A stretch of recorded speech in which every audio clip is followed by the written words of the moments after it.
தமிழ்நாடு மாநில நகர்ப்புற மற்றும் ஊரக வாழ்வாதார இயக்க பணியாளர்களின் போராட்டம் 4வது நாளாக நீடிக்கும் நிலையில் அவர்கள் ஒப்பாரி வைக்கும் போராட்டத்தில் ஈடுபட்டனர்.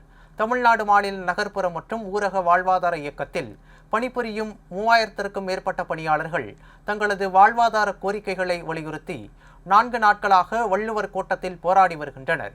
கொளுத்தும் வெயிலில் நடைபெறும் போராட்டத்தால் பலர் மயங்கி விழும் நிலையில் உள்ளனர்.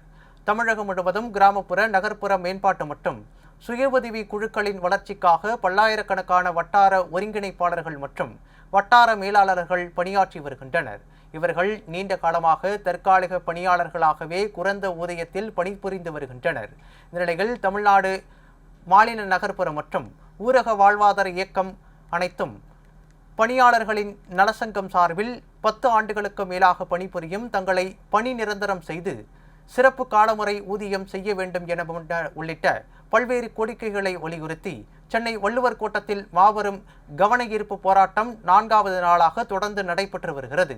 இந்த நிலையில் போராட்டம் பெண்கள் அனைவரும் ஒப்பாரி வைத்து தங்களது 4ஆம் நாள் போராட்டத்தை நடத்தி வருகின்றனர்.